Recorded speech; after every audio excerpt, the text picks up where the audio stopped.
Moi c'est Guillaume, je suis gay et j'ai été très longtemps sexuellement bloqué. Ce podcast c'est comme un guide, chaque épisode t'aide à sortir du non-dit, entendre tes désirs et donne des conseils pratiques pour ta vie sexuelle ou amoureuse. J'autoproduis ce podcast, c'est mon métier et je dépends des contributions des auditeurs comme toi. Alors va faire un don sur le site du podcast ou regarde ma petite tête sur mon Instagram ou les infos pour rejoindre une rencontre entre auditeurs près de chez toi, va sur actifoupacif.com. À la toute fin de cet épisode, je t'en dis plus sur les coulisses du podcast et comment la communauté des auditeurs peut t'aider. Place à ton épisode, bonne écoute. Roméo, troisième partie de ton témoignage. Es-tu prêt? Ouais, attends. Parfait. Éternue si tu le souhaites. C'est bon. Dans cette troisième partie, on va parler d'amour. Ouais. En fait, dans les 2 premiers épisodes, on a parlé de ce déclic à 23 ans, parce que c'était du coup à 23 que tu fais l'opération. Ouais. On est d'accord? Vraiment, quelques jours, 2 semaines après mes 23 ans, quoi. Ok. Donc, tu as raconté la période des différents trucs de cette période de découverte, de sexe, tu t'autorises, tu te découvres, tu te rencontres. J'ai quand même eu l'impression, tu parlais d'une fête, d'une frénésie. Ouais. Et puis, vient après la douceur. J'ai envie de dire ça, mais peut-être c'est pas vrai, hein, peut-être c'était pas doux. Mais cet amoureux, il est tombé de quel nuage? C'est un joli nuage, hein. Non, mais oui, mais en fait, c'est rigolo un peu la façon dont on s'est rencontrés, à quel point tout était un peu tellement logique comme ça. Donc voilà, ça faisait peut-être 1 an et demi que j'avais beaucoup d'interactions sexuelles, que c'était vraiment très joyeux et parfois aussi un peu frustrant. Moi, je suis quelqu'un de très romantique. Je m'appelle Roméo. Donc voilà, et j'en parlais avec un copain et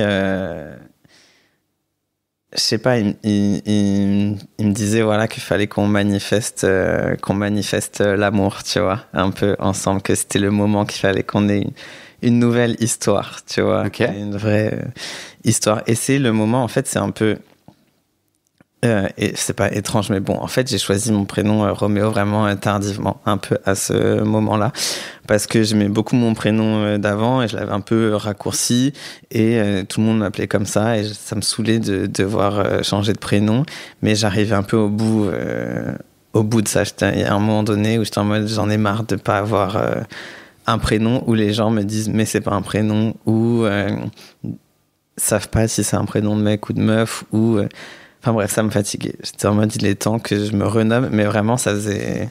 En fait, j'étais en mode, jamais j'arriverai à choisir moi-même, tu vois.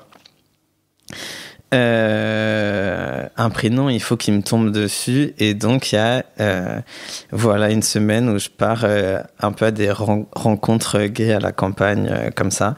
Et je me suis dit, vas-y, cette semaine, il faut que je me trouve un nouveau prénom.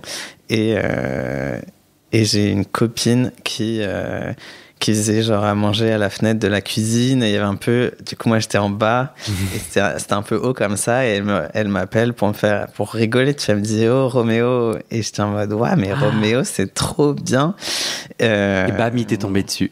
Et bam il m'est tombé dessus, vraiment la semaine où je m'étais un peu mis comme intention de me dire c'est quoi les choses dont j'ai besoin cette année.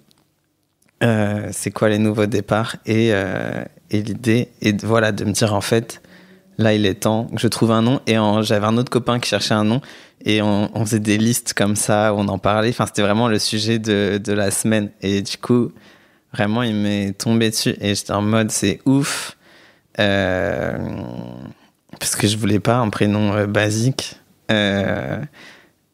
Voilà, enfin moi je suis très romantique, mais dans un sens, genre un peu fou. Enfin, pas fou, mais genre j'aime l'amour, tu vois. Je me dis, l'amour, c'est quelque chose qui drive ma vie, tu vois. Je me dis, si tu fais pas les choses par amour, enfin, je sais pas, c'est la plus... je sais pas, c'est la plus belle... le plus beau des sentiments. J'aime être amoureux, mais j'aime aussi juste me dire que l'amour va sauver le monde, tu vois. Que genre, c'est un truc qui se nourrit un peu. Et voilà, quoi. J'étais en mode, c'est... Enfin, tu vois, parce que j'ai des potes qui sont foutus de ma gueule en mode, tu peux pas t'appeler Roméo, c'est un peu too much. J'étais en mode, mais je pense à cette époque-là, donc j'avais d'autres prénoms que j'avais un peu sur ma liste et que je trouvais parfois un peu lourd ou un peu genre, ah, ça c'est un peu trop chrétien ou ça c'est un peu trop, je sais pas. Et genre, j'étais en mode, je veux pas un truc trop lourd à porter. Et on m'a dit, mais Roméo, et j'étais en mode, mais l'amour, c'est pas lourd à porter, tu vois. Genre, je me souviens que j'avais un peu cette phrase, j'étais en mode, en fait, ça me va, tu vois, que dès que mon prénom, il infuse ça, tu vois. Voilà. Et. Imagine, là, il y a un alien qui rentre dans mon appartement, dans mon salon, là, et qui, du coup, ne connaît aucun des codes humains et qui ne comprend pas ce que veut dire pour toi être romantique.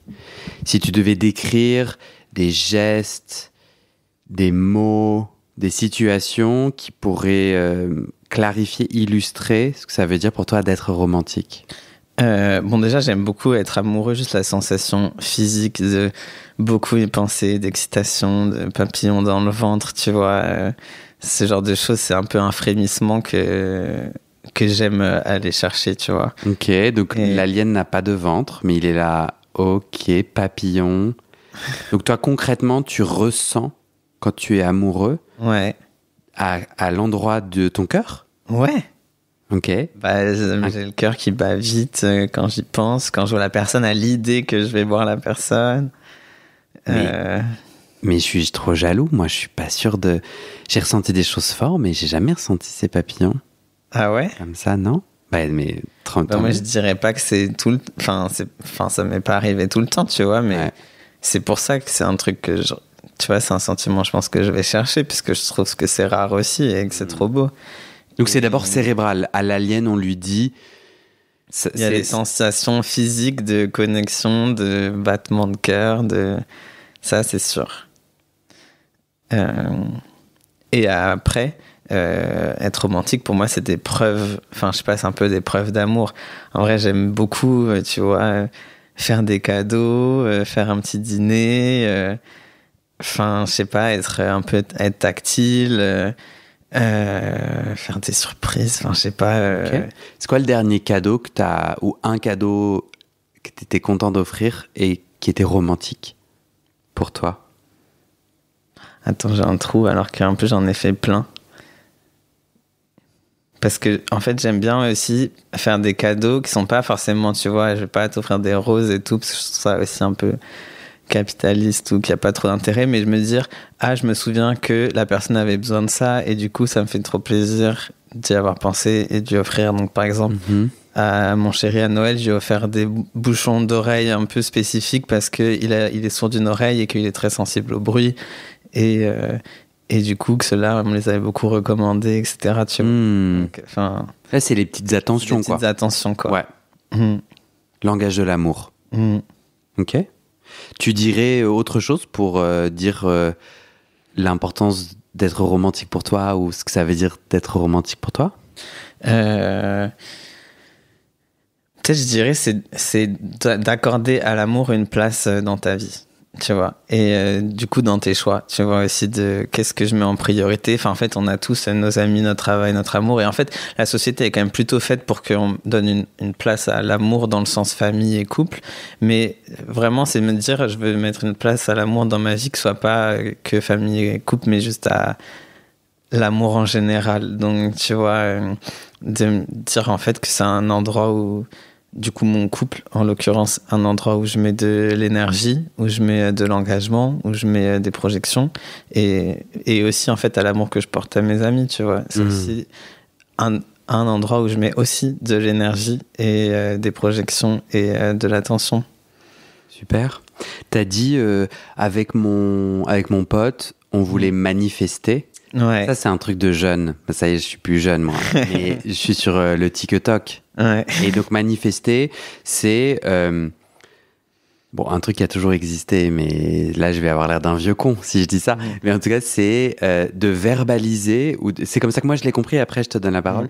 C'est de verbaliser, de faire déjà vivre la chose que tu veux faire advenir, parce qu'en la faisant déjà vivre par des mots, par des gestes, par des actions, en fait, la suite de tout ça, c'est qu'elle advienne pour de vrai. Ouais, c'est ça. C'est ça. Du coup, quels sont les gestes ou les actions que tu as mis en place avec ton pote, là où tu te dis, allez, on va trouver l'amour, t'as fait quoi? Bah, du coup, voilà, l'idée, enfin, ce qu'on s'est un peu dit en rigolant, c'était du coup de s'appeler Roméo, c'était de manifester l'amour, tu vois. Donc, c'était un peu la suite de l'histoire, de me dire, en fait, là, je choisis un nom qui appelle ça, tu vois. Et en fait, c'est ça que je veux, et c'est ça que je vais appeler, quoi. Voilà, donc tout ça a fait partie un peu de ça. Et du coup, la semaine où j'ai choisi ce prénom-là, c'est la semaine où j'ai rencontré mon chéri. Ok. Oui, il n'y a pas eu d'autres trucs que tu as fait en particulier pour trouver l'amour? En fait, j'ai l'impression que c'est un mindset, tu vois. En fait, je me dis, évidemment, si je compte. Enfin, il y a aussi un truc où si tu continues les rencontres où tu mets pas forcément beaucoup d'énergie ou de passion, et bah, tu vois, ça va pas arriver si tu essayes d'ouvrir l'esprit et les possibilités à un truc qui prenne plus de place. Et bah, ça peut prendre plus de place, tu vois. C'est là où tu mets les priorités aussi, et ton attention, et ton fluide, ton élan de vie. La première fois que tu le vois, tu penses à quoi? En fait, je m'en souviens exactement de la première fois où je l'ai vu. Je le trouvais déjà très beau. Et il avait un petit sourire en coin, là. Je me souviens de son petit sourire, vraiment, qui m'a trop fait craquer. Et... ça, je lui ai déjà dit, mais un peu un des premiers trucs, un truc que je me suis dit très vite à propos de lui, c'est que c'est un peu, je sais pas si c'est étrange à dire, mais je me suis dit, j'aimerais bien lui ressembler quand je serai vieux. En fait, il a 18 ans de plus que moi, et il fait ma taille, il fait 1m65, et il est blond, plutôt, et moi aussi je suis blond. Et je sais pas, en fait, j'ai adoré son énergie, et je me suis dit que je le trouvais très beau et que c'était un modèle de masculinité dans lequel je pouvais me projeter, tu vois. Qu'on a à peu près la même carrure et la même taille, tu vois. Après, il est cisgenre, tu vois. Donc, mais ceci, en fait, ça m'a fait plaisir aussi de voir des PD cis. J'allais dire qu'ils me ressemblent pas. Enfin, on se ressemble pas. Enfin, parfois on nous dit qu'on se ressemble, mais plus en termes énergétiques et tout, mais ouais, je me suis dit ça. Ça t'a fait plaisir de pouvoir ressembler à un mec cis? Ouais, et puis plus âgé aussi, tu vois. Enfin, en vrai, de me dire... parce que je me suis souvent demandé à quoi je ressemblerais plus vieux, tu vois. Ah ouais. Quand tu le vois, tu le trouves attirant immédiatement? Ouais. T'aimes son petit sourire en coin? Ouais. Ok. Et tu sens qu'il peut se passer un truc? C'est quoi le... Non. Ah ouais. Trop. Je sais pas, on n'est pas... En fait, vraiment, donc on se rencontre cette semaine, et on n'est pas du tout dans une drague ou quoi. On se rencontre comment? C'est quoi? Du coup, voilà, on est dans cette espèce de rencontre de queer à la campagne pendant une semaine, tu vois, un peu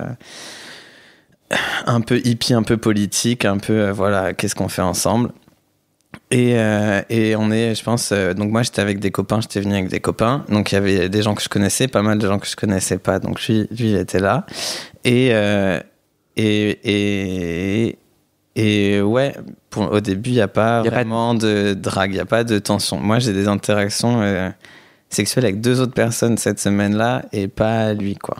Ok, et c'est quoi les interactions avec lui? Enfin, est-ce que, moi j'adore et je déteste ce côté où je vais vouloir être dans la pièce avec lui, donc j'entends que tu vas couper une pomme, soudainement je vais avoir envie de manger une pomme et aller la couper avec lui, tu vois. Est-ce que toi aussi t'essayais un peu d'être dans son espace pour partager des moments avec lui? Moi j'étais très curieux, mais je n'étais pas encore là, je pense. Donc en fait ce qui s'est passé, c'est que je pense la première interaction vraiment plus forte qu'on a eue, c'est que du coup il y a eu cette histoire de play fight. Et donc on a raconté à l'épisode précédent. C'est ça. Donc j'ai proposé qu'on se bagarre. Donc c'est un moment où on se bagarre tout en s'amusant et un petit peu intime, sexuel. Bah pas non. Non, c'est faux. Pardon. Excuse-moi. Non, c'était vraiment là en plus on a dit que c'était vraiment de la lutte. Donc aucun coup, pas de jeu, juste on allait faire un petit combat de lutte. Voilà. Il te répond quoi? Donc il était en mode oui, je suis chaud d'essayer. Tu vois, en mode ça lui est jamais, il avait jamais essayé. Mais il m'a dit en revanche vraiment. Tu me tires pas les cheveux, pas de coups, tu vois, il y a mis des limites un peu claires, comme ça. Ouais. Donc ouais, on se bagarre. Et comment se passe cette rencontre des corps? Bah moi je me souviens que j'ai adoré parce que en vrai quand même il me plaisait, tu vois. Du coup, même si c'était pas forcément là l'enjeu du moment. Mais c'était complètement ton enjeu à toi. Oui, si c'est vrai. Bien sûr. Ah non? Ouais, un peu quand même. Ouais, si. Bien sûr. Je sais pas, c'était chouette. Ouais.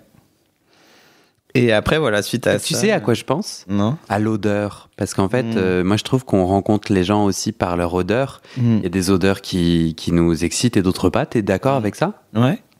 Tu pensais quoi de son odeur? Parce que quand on se bat, on est proche l'un de l'autre. J'ai aucun souvenir de ça. Ouais. Mais ouais, en tout cas, je sais que ça m'a fait plaisir parce que je savais que c'était aussi un moment voilà, de rencontre et voilà, de connexion.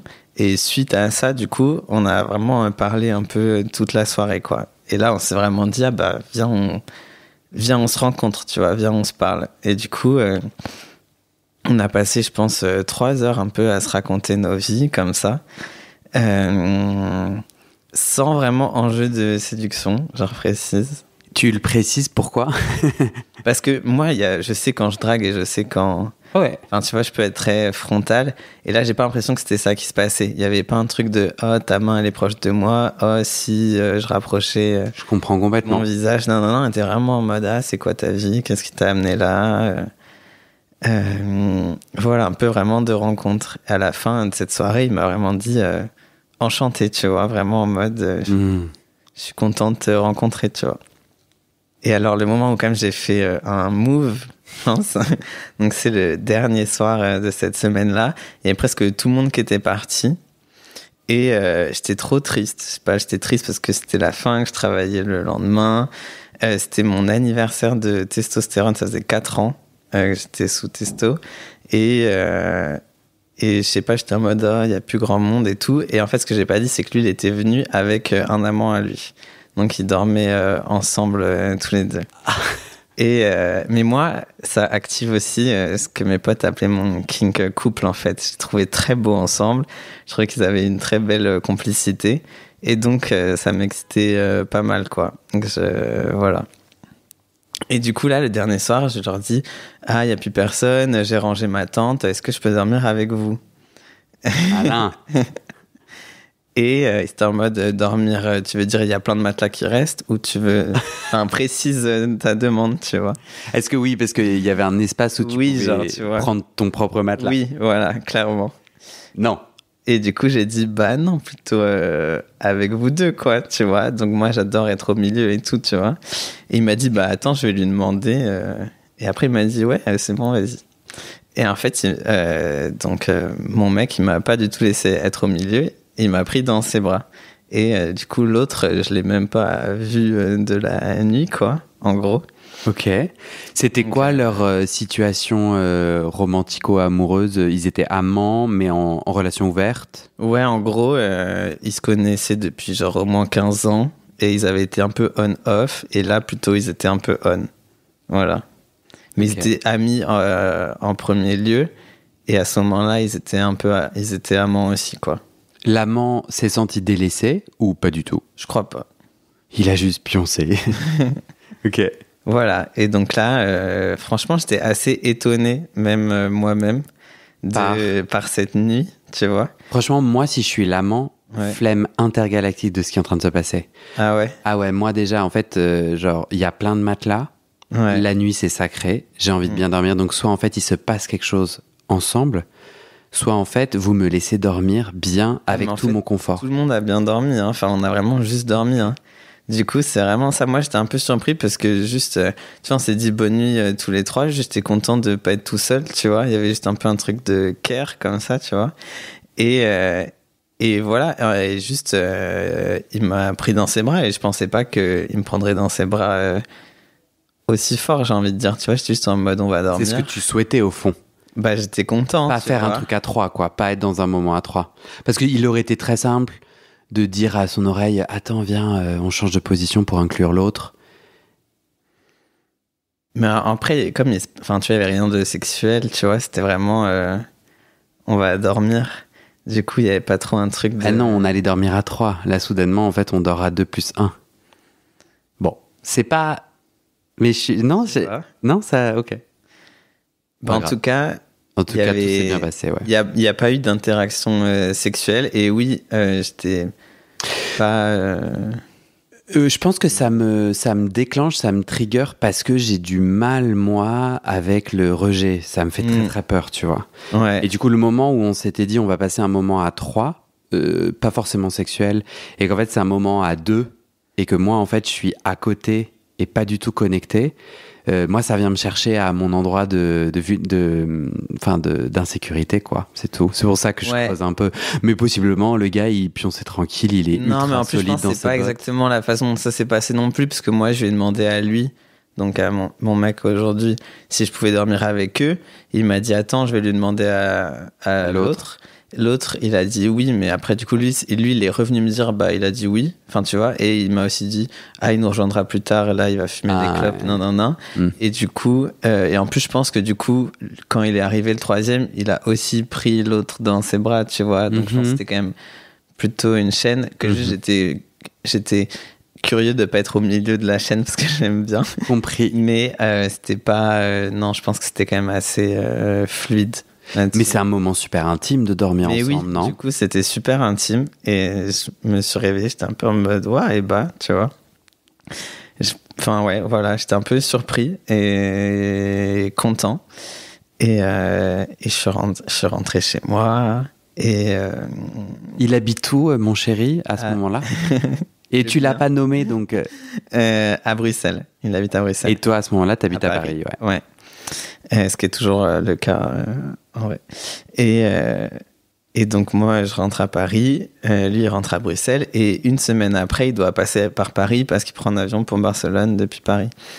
Et il me dit est-ce que tu seras à Paris ? Est-ce que tu sais s'il y a des copines qui étaient là avec nous la semaine dernière qui feront des trucs à Paris, etc. Et je lui dis bah oui carrément viens, il y a mon pote qui fait un apéro sur sa terrasse. Si tu as besoin d'un lieu où dormir, il y a de la place à la maison. Parce que suite à cette nuit tendre, il n'y a pas d'échange de textos. Pendant la semaine, il n'y a pas de prise de nouvelles, il n'y a pas de petit coucou ? Bah, du coup, moi, je cherchais son contact. Déjà, j'avais un peu galéré. Enfin, je ne l'avais pas trop trouvé. Et donc là, il m'écrit peut-être 5 jours après, tu vois. En me disant ça. En me disant, je vais passer... Tu n'avais pas son numéro ? Non, je n'avais pas son numéro. J'ai du mal à comprendre. C'est vrai ? Ah ouais, de ouf. Mais moi, je pense que c'est ma personnalité. Mais moi, j'ai un fit, j'ai un lien là. On a dormi ensemble. En fait, on repartira pas de l'espace sans s'être dit au revoir et sans que je te dise est-ce qu'on reste en contact et par quel moyen ? Bah franchement, on s'est dit au revoir. Je sais pas, je suis parti très tôt. Peut-être, je pense possible qu'il dormait encore, tu vois. Ah, ok. Et je pense qu'il dormait encore, même parce qu'il dort souvent très tard. Mais attends, mais toi, le romantique, un petit mot caché dans l'oreiller, peut-être pas dans l'oreiller du coup. Je sais pas, j'étais un peu tout émoustillé comme ça. J'ai pas réfléchi encore, mais c'est vrai que je l'ai cherché et que j'étais en mode merde, il est où son contact, tu vois. Donc quand il m'écrit, je suis trop content. Donc ça fait vraiment. En plus, je pense que c'est genre 5 jours après, tu vois. C'est pas non plus. Je pense que j'aurais fini par le trouver, tu vois. Donc il me dit voilà, je passe par Paris. Je lui dis bah écoute, si t'as besoin de dormir à la maison, il y a de la place, sachant qu'il est aussi très copain avec mon coloc, donc qui se connaissait bien. Et du coup c'est un peu ouvert, tu vois. Je dis pas il y a de la place dans mon lit, mais il y a de la place à la maison, tu vois. Enfin, mais s'il est très pote avec ton coloc, c'est comme ça que tu peux retrouver son contact, non ? Oui, c'est sûr. Non, mais c'est pour ça que je dis que j'étais pas inquiet de pas avoir son contact. Mais c'est marrant parce que nos différentes personnalités là s'expriment et je trouve que c'est un point que n'importe qui peut saisir. Pardon, moi j'aimerais être un peu plus comme toi. Je pense que d'être dans cette fluidité, de se dire non mais Guillaume, pas besoin de se presser. S'il doit y avoir contact, il y en aura un. Ouais. Pas besoin d'être là à casser les couilles là, à dire il est où ton numéro et à bouger ciel et terre et tout. Ça va arriver. Il y a peut-être un peu de ça aussi parce que bon, et après en vrai si ton coloc est aussi en contact avec lui, tu sais que t'es plutôt en sécurité quoi. Ouais. Ok. Oui, je me suis vraiment dit, tu sais, je suis reparti content et je me suis dit, bon, curieux, on verra la suite. Tu lui dis mon lit est ouvert et il répond quoi ? Et du coup, il était en mode, trop cool, tu vois. Donc, je savais qu'il arrivait peut-être 1 ou 2 nuits avant. Et on s'écrit un peu pendant le week-end. Il fait d'autres trucs, il dort ailleurs et tout. Mais il me disait, dimanche, si vous avez toujours de la place, je suis chaud. Donc, parce qu'il il rejoint chez nos potes passer l'après-midi sur une terrasse, tu vois. Et donc, il rentre avec moi. Et pareil, je disais à mon coloc, il vient dormir à la maison, et lui, il savait pas trop si il devait lui prêter aussi son canapé-lit ou pas. Enfin, tu vois, et la situation était un peu floue. Et quand même, il décide de dormir avec moi, tu vois. Et donc, il y a un peu cette tension qui se crée pendant l'après-midi. On était tous un peu prélassés au soleil, comme ça. On était vraiment deep aidés à, je sais pas, boire des mimosas, tu vois. En fin d'été ou en printemps. Et ouais, là, il y a un peu un truc de on se cherche, on sait qu'il va rentrer avec moi après, donc un peu, on se parle un peu, on parle aussi, enfin, à plein d'autres gens. Et voilà, et là, je me suis dit quand même, moi, je travaille le lendemain matin, mon coloc, il doit partir très tôt aussi au taf. Donc, en fait, et il a d'autres plans pour dormir, parce que hier, il n'a pas dormi chez nous, tu vois. Donc, je me dis quand même, là, il y a un choix... Il y a un choix qui fait qu'il doit montrer un intérêt, quoi. Ouais. Et ouais, du coup, c'est un peu ça qui se passe. Il rentre chez moi, on parle, c'est assez fluide, on parle avec mon coloc, et puis finalement, il vient dormir avec moi. Au début, je sais pas, on est un peu timide, il se passe rien. On se fait un peu des câlins et on finit par s'embrasser, mais au bout d'un moment, quoi. Donc, tu as le droit de boire, ouais. Au bout d'un moment, parce qu'on est un peu timide. Ouais, je pense qu'on est un peu timide, on est un peu gêné, on est un peu en mode... On sait pas trop ce qui est en train de se passer là, tu vois. Ouais. Un peu un truc de on l'a pas vu venir. Enfin, moi, j'étais un peu en mode c'est un peu curieux, et en même temps, ça fait assez sens, tu vois. Vous avez de la sexualité ? Non, pas cette nuit-là. Ah ouais. Donc ça aussi, pour moi, c'était très curieux. Ouais. Parce que... En fait, j'ai l'habitude de rencontrer les gens de cette manière-là aussi, tu vois. Pour moi, c'est vraiment un truc de rencontre et qui est assez important assez vite. Du coup, souvent, j'aime bien savoir assez vite si ça va matcher sexuellement, tu vois. Et donc, non, on passe l'après-midi à s'embrasser, être très tendre, à rigoler. Vraiment, on rigole de fou. Enfin, je l'accompagne fumer un joint en bas. On est en mode... c'était une bonne idée. Enfin, tu vois, je sais pas.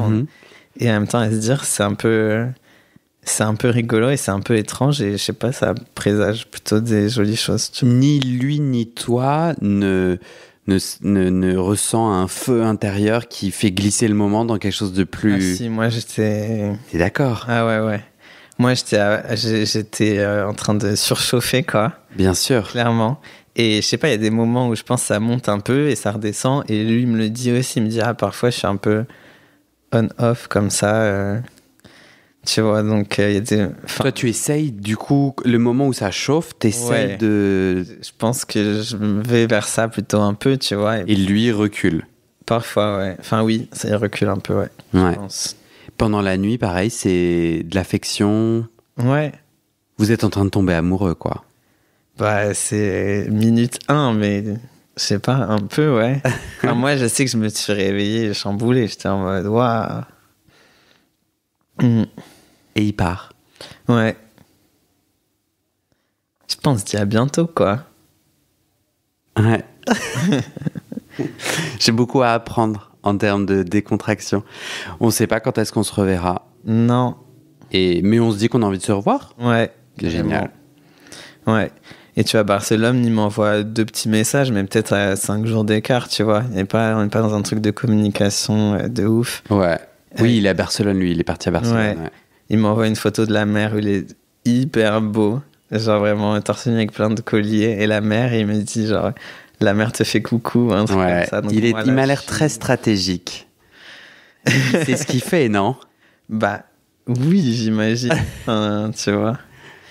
Voilà, et bon, je vais essayer d'accélérer un peu le processus. C'est quoi le moment où tu sais que vous êtes ensemble ?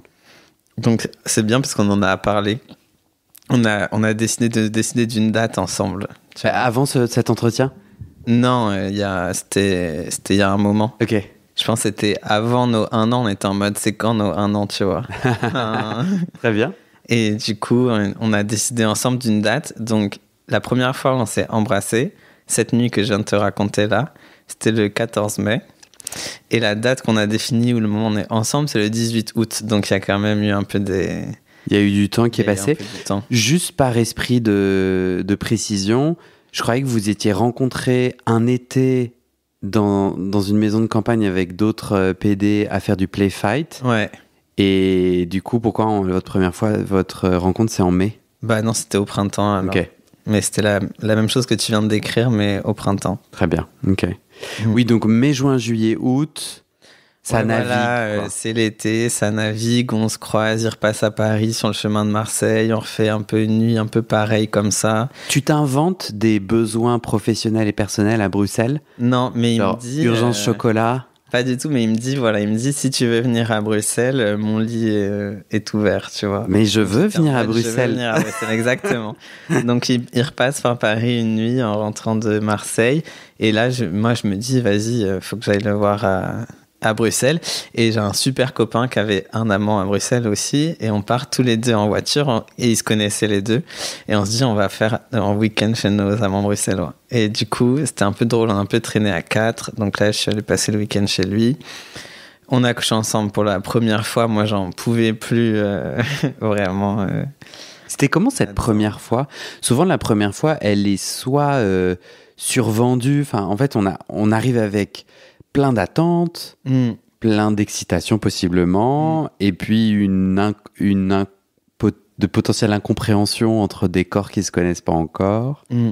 Mais aussi vous aviez aussi une super forte intimité, ce qui peut être un lien fort. Comment c'était cette première fois? Bah, en fait, on avait aussi un peu parlé de notre rapport à la sexualité avant et tout ça, et c'était vraiment un peu une découverte, quoi. C'était pas toujours extrêmement fluide, tu vois. Il y avait un peu aussi des on, des off, mais en même temps, c'était joli. C'était un peu un chemin.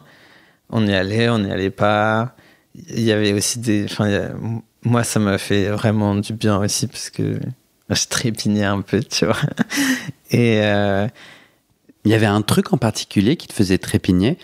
Mais il y avait une partie méga sexy. J'étais trempé, on était à poil l'un contre l'autre tout le temps.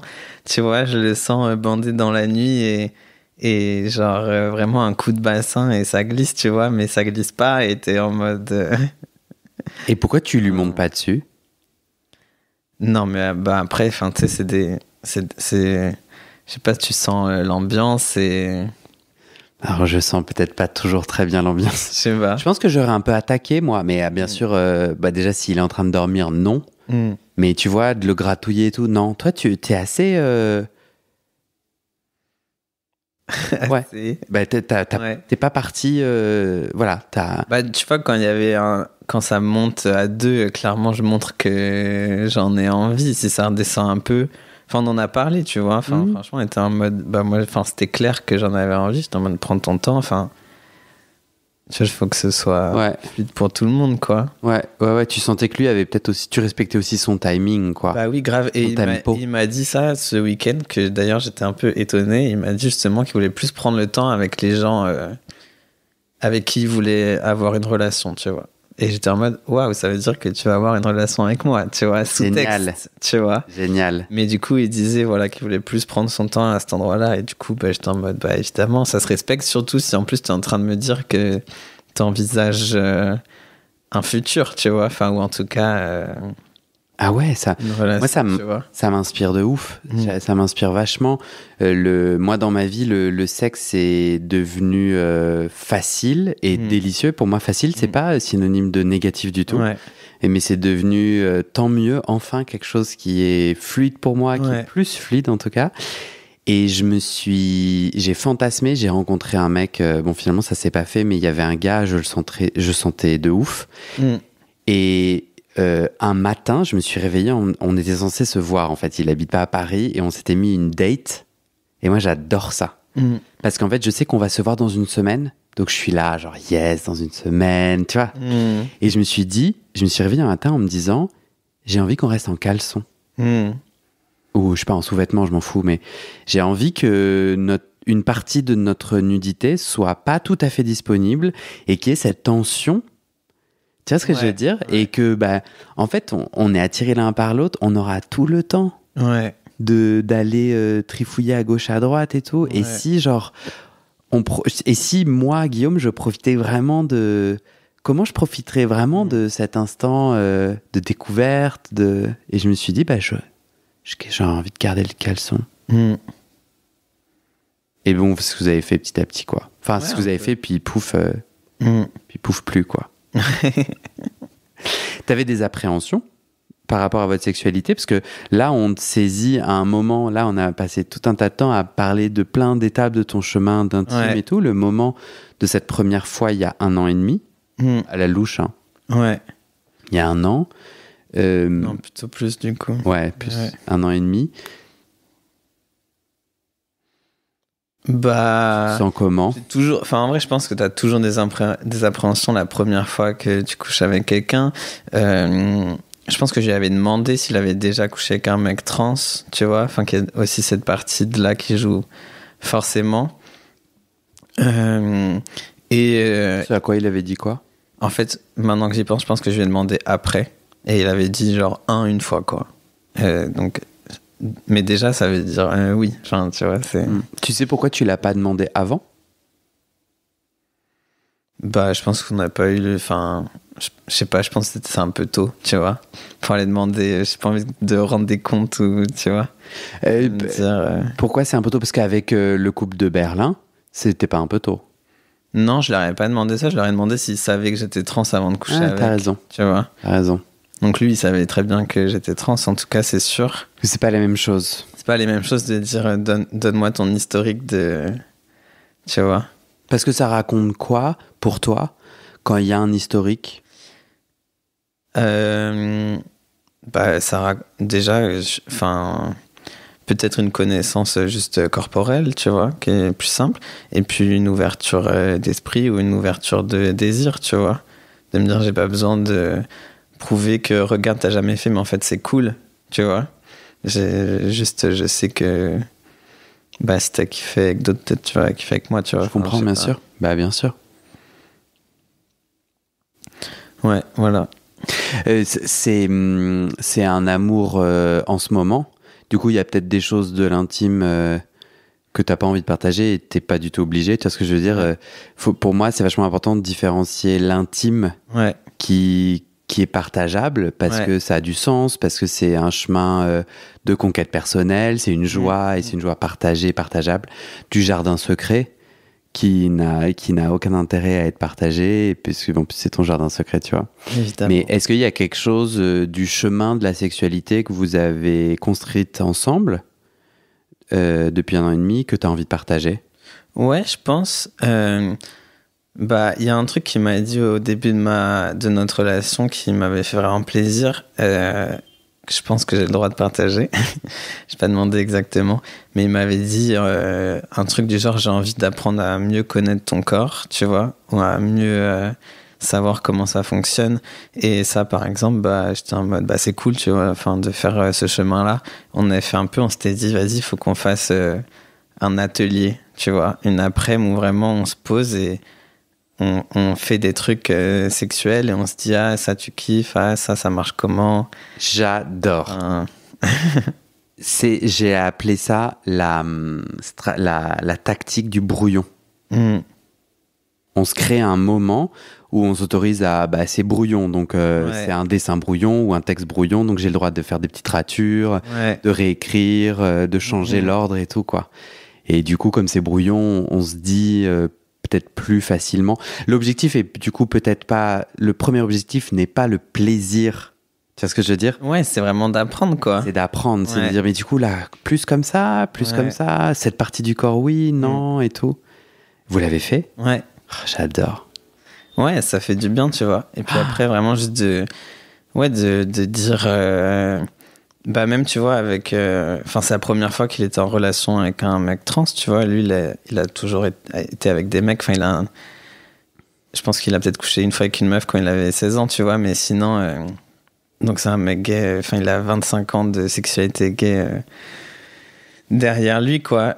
Du coup, forcément, il y a quand même des trucs nouveaux, quoi. Et donc à quoi c'est bien de faire attention. Puis après, enfin, c'est pas juste un truc de mec trans, mais juste de nouvelles personnes, tu vois. Les gens, ils ont chacun leur complexe, etc. Donc moi, par exemple, j'avais dit que j'aimais pas trop qu'il me lèche ou qu'il me suce si j'étais genre allongé, parce que c'est l'idée un peu du cuni que je trouve un peu genre, je sais pas, j'aime pas trop. Mais que si je suis debout, j'adore qu'il me suce, tu vois, parce qu'il y a un truc qui est plus affirmant. Parce que lui est à genoux. Ouais, voilà. Ouais, j'adore cette position aussi. Donc, tu vois, enfin, des trucs comme ça. Enfin, juste, c'est apprendre un peu de l'autre. Et après, je pense que j'ai fait aussi un chemin pas mal par rapport à la sodomie, juste. Où, bah, en fait, je sais pas, pareil, je me suis un peu donné ça comme objectif un jour. J'étais en mode, en fait, ça me saoule de pas le faire ou de me sentir bloqué et tout. Je veux apprendre, enfin, pas apprendre, mais je veux avoir cette expérience-là. Déjà, ça a l'air trop bien, et en plus, je trouve ça hyper affirmant en tant que mec gay, quoi. Voilà. Juste explique-moi, c'était quoi les blocages? C'était de la douleur? C'était psychologique? Ouais, du coup, bah, moi, donc la dernière meuf avec qui j'avais été, elle était en mode c'est mort, jamais j'y touche, c'est dégueu. Enfin voilà, donc ça, j'étais pas très bien parti là-dessus. Et ensuite, les personnes que moi j'avais pénétrées, donc que j'avais sodomisées, et il y en a, enfin la plupart qui s'est arrivé étaient très à cheval sur la propreté. Étaient en mode vraiment, si j'ai pas fait un lavement, tu me touches pas, tu vois. Ouais. Et voilà, il y a 2 personnes comme ça avec qui j'ai eu plusieurs interactions qui étaient toujours très strictes là-dessus. Du coup, moi, j'avais l'impression de devoir offrir cette propreté-là, ou en tout cas ce truc très strict en retour, tu vois. Et toi, ton rapport au lavement, c'était quoi? Bah, j'étais en mode déjà, je connais pas, tu vois. Enfin, genre, ça a pas l'air si facile à faire. C'est dur à prévoir. Enfin, donc j'étais un peu stressé, tu vois, de me dire, est-ce qu'il faut pas que je le fasse si j'ai pas fait de lavement avant? Ouais. T'écoutais pas le podcast à l'époque? Non. Roméo. Mais j'ai écouté, les épisodes là-dessus. Parce que maintenant, tu peux même, c'est une micro-parenthèse, si tu devais avoir envie de faire un lavement, même avec juste ta douche, le pommeau de douche, quoi, que tu dévisses, etc., c'est pas notre sujet. En tout cas, à l'époque, 1, ça t'intimide, et puis 2, c'est même pas trop un choix. Ça t'est imposé, mais c'est pas forcément toi qui as le désir de faire un lavement. Oui, c'est ça. Et c'est jamais obligatoire. Non. Et puis, enfin non, mais ça m'est pas tellement imposé, parce qu'en fait, il y a aussi, voilà, l'idée où, en fait, bah, je peux me faire prendre par devant, donc c'est la solution de facilité, vraiment, numéro 1. Enfin, en vrai, ça me fait kiffer vraiment, enfin, tu vois, j'adore. Du coup, il y a un peu le truc il y a la solution de facilité, et du coup, la deuxième solution, elle est un peu intimidante, et voilà, on y va moins souvent. Bien sûr. Et donc moins souvent, donc t'as déjà fait. Ah oui, mais maintenant, voilà, c'est pour t'expliquer un peu le chemin de déconstruction. Ouais. Mais du coup, parce que c'est aussi un truc que je trouve que j'ai beaucoup... Enfin, que ma relation m'a beaucoup permis de déconstruire et tout. Mais voilà, donc il y a un jour où je m'étais dit, vas-y, j'ai commandé du psyllium, tu vois, et j'ai acheté une poire à lavement électronique qui avait l'air vraiment facile à utiliser. Okay. Je me suis dit, vas-y, je veux plus tenter ça. Et voilà, au fur et à mesure, enfin, je sais pas, je pense que c'est quand même un truc de vulnérabilité, parce que tu sais pas... Enfin oui, ça fait mal, faut y aller doucement, t'es pas sûr d'être toujours propre. Ok, mais alors... Un truc où je n'ai pas confiance avec n'importe quel mec Grindr pour qu'il me sodomise, tu vois. Mais avec mon chéri. Mais avec mon chéri, oui, voilà. Voilà. Et lui, ça c'est un jeu qu'il aime? Il est anal? Bah alors lui, du coup, il est vraiment plutôt avant moi que top, quoi. Donc oui, il avait l'habitude de sodomiser ses partenaires, quoi. Donc pour le coup... de l'habitude et de la joie? Et de la joie, ouais. Tant mieux pour lui. Voilà, donc... Ça t'a sécurisé? Donc ça m'a sécurisé beaucoup. Il y avait une autre personne avec qui j'avais commencé un peu la sodomie et que ça m'avait aussi un peu débloqué, mais c'était un mec trans. Ce qui est aussi rajouté de la confiance entre nous. Bien sûr. Et voilà, mais donc avec mon mec, ça a été un truc qu'on a essayé. Enfin voilà, où je disais, bah moi, ça me ferait de la joie de l'essayer plus, etc. Et comment t'as c'est un joli chemin qu'on a pu faire. Comment t'as conquis ce plaisir-là? Donc c'est passé par du lavement? Non, même pas. Non, finalement. Finalement, quand même pas trop. Non, bah du coup, je trouve que le psyllium, ça marche vraiment bien. Petite anecdote. Ouais, tips. Le psyllium, c'est une plante? Ouais, en fait, tu l'achètes, c'est des petits copeaux comme ça que tu mélanges avec un peu d'eau et que tu avales. Et en fait, c'est des fibres. Et du coup, ça fait un peu comme un lavement interne. Donc, ça veut dire que quand tu vas à la selle après avoir pris du psyllium, ça prend un peu tout sur les côtés. Donc, en fait, t'es clean derrière, tu vois. Enfin, t'es plutôt... tranquille, voilà. Alors, pas les bons mots, mais... Non, mais tu fais très bien. Et du coup, j'invite les gens à écouter le proctologue qui explique à peu près ça. Non, pas à peu près, qui explique ça. Mais ce que je trouve intéressant, c'est la puissance du soin mental. C'est-à-dire, c'est ça aussi, j'ai pas envie de casser ça, parce que ce que tu as dit, c'est médicalement exact. En gros, la fibre permet à tes selles de conglomérer. Enfin, en fait, ça fait des selles qui s'unissent mieux. Donc, en fait, quand tu évacues, tout sort d'un coup et il n'y a pas de petits morceaux ici et là, tu vois. Je suis moi-même pas médecin, mais j'aime beaucoup parce que je trouve que ça fait partie de ma sodomie, en tout cas, de ce soin qu'on s'apporte, que ça soit en créant les bonnes conditions, que ça soit en faisant son lavement. Et là, je trouve que le moment où tu fais ta petite potion là, de Panoramix et que tu te dis, ok, c'est en train de faire son effet, mais en fait, tu es en train aussi de t'apaiser, tu vois, et de faire en sorte que ça va bien se passer, quoi. Et donc, c'est chouette, c'est cool. Ouais.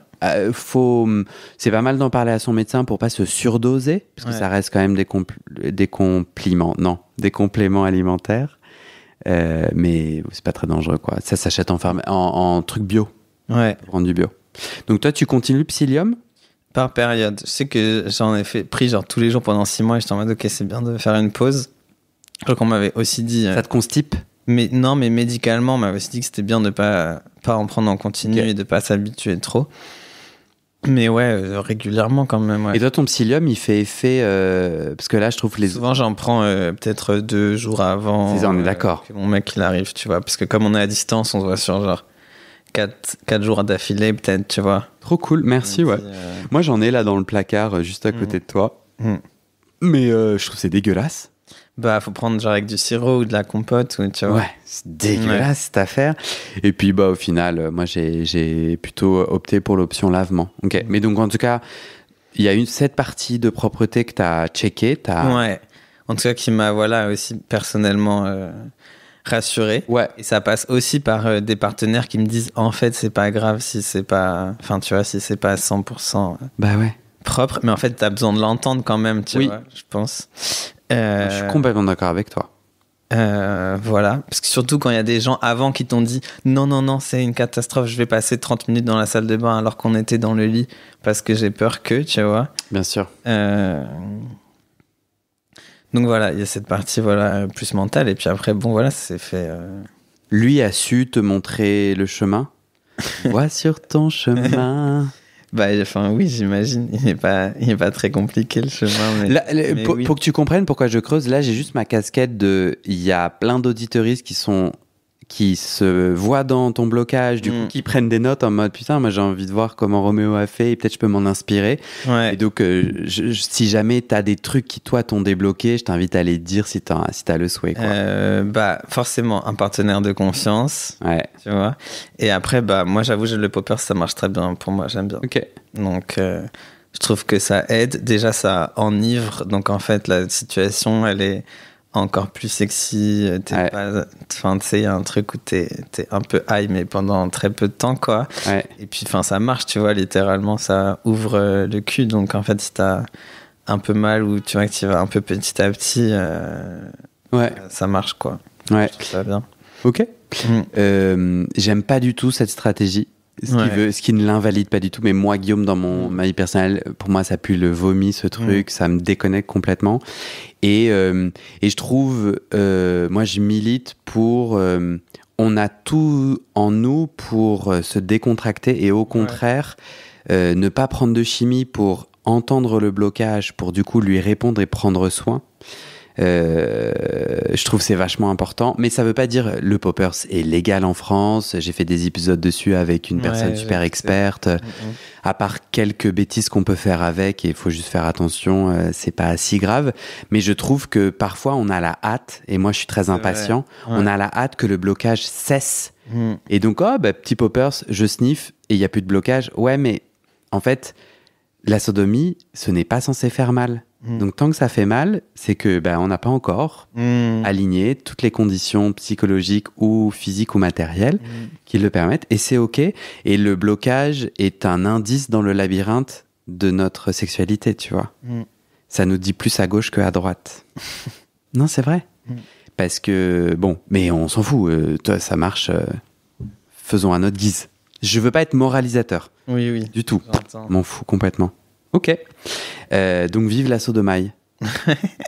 Vive la sodomie, tu veux le dire? Comme ça, vive la sodomie. Trop bien. Est-ce qu'il y a... Je suis un peu fatigué du coup. Je sais pas pourquoi je t'ai dit tu veux le dire. Tu t'es retrouvé à dire vive la sodomie. Tant mieux. Il y a un truc comme ça, on va s'arrêter là. Est-ce que y a une dernière bafouille où tu te dis j'ai envie de dire ce dernier truc, il y a un truc qui t'apparaît?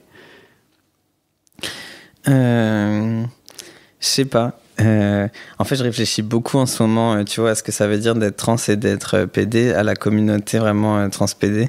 Et j'ai lu un bouquin d'un mec trans PD écrit qui habite à Marseille, qui s'appelle « Vous vouliez ma chaleur, vous aurez mon feu ». Et j'ai... Polo Higgins, je crois que c'est comme ça qu'on dit. Et j'ai aussi vu il y a 2 jours un film qui s'appelle Desire Lines sur des mecs trans PD aux États-Unis, pour le coup, qui a été traduit par un collectif qui s'appelle Transfactrad, donc justement qui traduit des archives trans PD. Et je sais pas, ça m'a fait beaucoup de bien de voir, tu vois, ces nombreux chemins-là, quoi. Un peu ce que j'évoquais au début d'un épisode, dans un truc qu'on s'est dit cet après-midi là, de se sentir le premier ou un peu seul, et en fait de voir qu'il y a tellement de chemins qu'en fait il y a des archives qui nous le montrent, que les mecs trans ils sont dans les communautés gays depuis toujours. Et par exemple il y a des figures genre Lou Sullivan, qui était un mec trans qui est mort du sida dans les années 80, qui a fait beaucoup aussi pour la communauté. Je sais pas, peut-être finir un peu là-dessus, de se dire voilà, moi j'ai partagé mon chemin, il y en a des milliers, et en vrai les mecs trans ils ont toujours été dans la communauté PD, et je souhaite à tous les mecs trans de trouver d'y rentrer, et tous les mecs PD d'avoir des copains trans, parce que juste c'est cool, quoi, on s'entend bien. Ouais. Vous vouliez ma chaleur, vous aurez mon feu. Polo Higgins, j'espère que je dis bien, H-I-2-G-I-N-S. Paolo peut-être? Je sais pas, je m'excuse, mais de toute façon je suis en lien avec lui, je l'ai invité sur le podcast. Ah, trop bien. Et ça va se faire. Moi j'ai beaucoup aimé son livre, je trouve qu'on pourrait le conseiller pour quelqu'un. Ma question pour toi ça allait être, moi c'est sûr que j'ai une audience plus homme gay cis que homme trans. Ouais. J'en suis à peu près sûr. Et donc j'ai envie de terminer par, pour des gens pour qui t'es le premier témoignage, déjà trop cool qu'ils soient là, et j'espère que ça les a nourris de ouf, et qu'ils se disent j'ai envie de faire une étape 2, je suis passé à côté de ce sujet où j'avais des préjugés bêtes, que Roméo m'a vachement aidé, ils sont sur le chemin, on leur conseille ce bouquin, t'es d'accord? Ouais. Il y a un autre contenu qu'un homme gay cisgenre peut lire ou regarder, qui te vient en tête? Du coup, je parlais de cet asso qui s'appelle Transfactrad, qui sont... T-R-A-D. Quoi? Transfactrad, T-R-A-D. Comme traduction, ouais. Et du coup, ce que littéralement dire transpédé traduction, quoi. Qui traduisent des archives, du coup, sur le sujet. Et c'est super, et... Leur projet, c'est de traduire du coup les journaux intimes de Lou Sullivan, qui est ce mec trans qui a été activiste, qui a fait le premier zine entre mecs trans aux États-Unis, et qui est décédé du sida dans les années 80. Je donne le site transfagtrad.fr, Transfagtrad.fr. Ils ont Instagram aussi. Et ils ont l'Instagram. Je m'offre une dernière question parce qu'elle m'est vachement importante. Pour moi, c'est super important de découvrir que je ne suis pas le premier et à plein d'égards. Moi, je me connecte à 2000% sur... Moi, je suis le premier gay out de ma famille. Ouais. Et en fait, j'ai découvert, je le savais sans le savoir, que en fait, j'avais un ancêtre queer gay. Ouais. Sauf qu'il n'a jamais été out officiellement. Je reste le premier gay out officiel, mais en fait, je me suis connecté à sa vie de gay pas out, et j'ai même réussi à trouver son amoureux secret, son entourage, etc. Et de les entendre, de les rencontrer, de les entendre, a transformé ma vie. Et j'ai essayé d'expliquer ça à des amis et à mon frère hétéro, et j'ai essayé de dire, mais c'est tellement fou de... En fait, j'étais pas le premier, j'étais pas... Et comment, toi, tu mettrais des mots sur pourquoi c'est vivant, vibrant, puissant pour toi, en lisant Transfactrad, de bien sûr confirmer que tu n'es pas le premier? Pourquoi c'est important? C'est hyper important. En plus, je trouve qu'il y a ce truc que Polo il dit dans son livre qui m'a touché, et c'est l'idée de on veut pas être seul, on veut pas être le premier, mais on a un peu envie d'être l'unique quand même, tu vois. Et il y a un truc où en fait il y a aussi un truc d'ego là-dedans que je trouve hyper juste et aussi important, voilà, à rabaisser, enfin à dire non, enfin te prends pas dans ce truc, tu vois, et t'as aucun intérêt à vouloir être le seul. Enfin il y a la communauté, elle a mis le chemin là pour toi, tu vois, elle t'a montré le chemin, elle sera là après. Peut-être toi, tu vas pouvoir aider d'autres sur le chemin aussi. Donc, ces trucs d'ego de dire, ah, en fait, ça me fait kiffer d'être le premier mec trans avec qui ce gars accouche, tu vois. C'est un peu merdeux quand même, tu vois. Enfin, Et non, mais juste ça fait du bien de savoir, voilà, qu'il y a plein de gens qui ont eu des expériences trop bien, de pouvoir les entendre, de se dire, ah putain, c'est ouf, je pense comme lui, ou ah, il m'est arrivé un peu la même chose.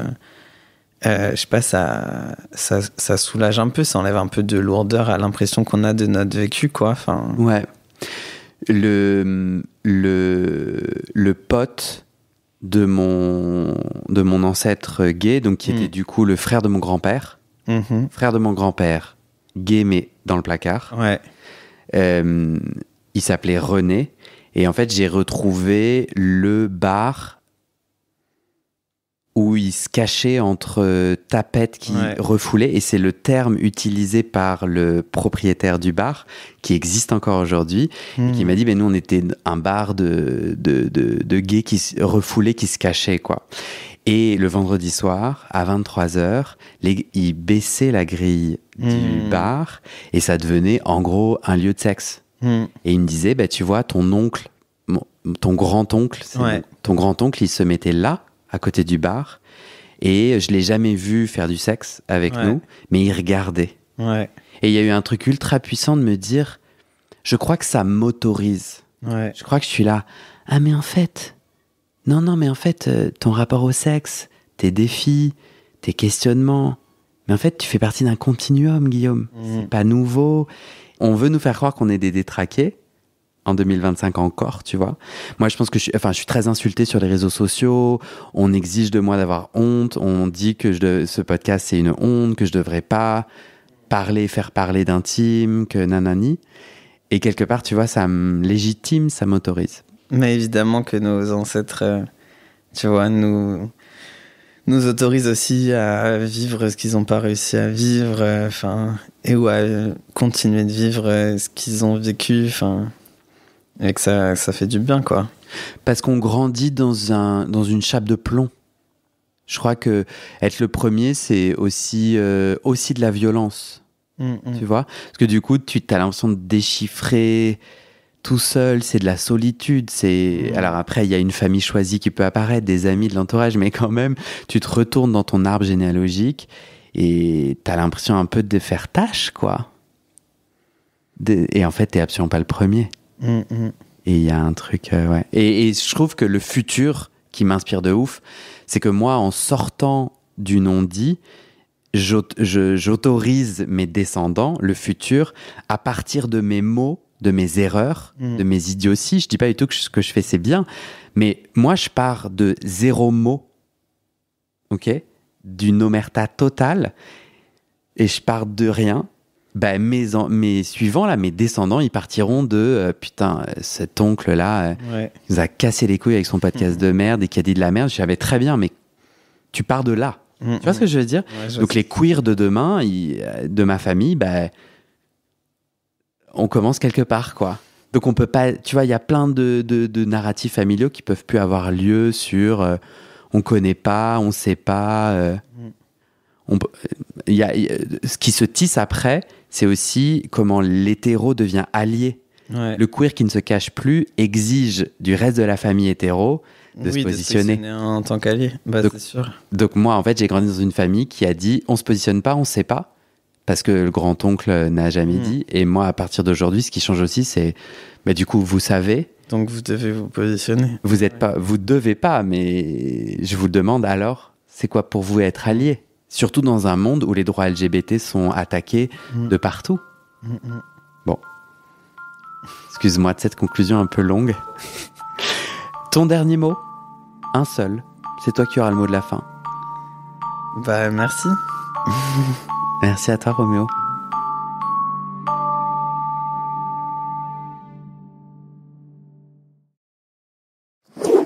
Et c'est la fin de cet épisode. Je te donne 4 raisons d'aller tout de suite sur le site du podcast actifopassif.com. Numéro 1, viens à une rencontre entre auditeurs près de chez toi ou un enregistrement en public. Raison numéro 2, va voir notre annuaire collaboratif entre auditeuristes, des soignants gays ou queer-friendly, déjà 230 contacts partout dans le monde. Raison 3, viens suivre les coulisses du podcast et mes pérégrinations sur mon Insta ou le groupe WhatsApp privé. Raison numéro 4, viens discuter entre auditeurs sur le Discord, on est déjà plus de 1000 membres. Et enfin, tu le sais peut-être, ce podcast c'est mon boulot à temps plus que plein et j'ai décidé de le garder gratuit et de refuser les sponsors commerciaux. Ça veut dire que je dépends de vous, mes petits auditeuristes. J'ai besoin qu'on soit 400 à donner 60 € par an, c'est le prix d'une seule séance de psy, pour avoir une première sécurité financière. Aujourd'hui, en mai 2025, on est 237 sur les 400. Alors si ce podcast t'aide ou t'inspire, rejoins les 400 maintenant, actifopassif.com/don.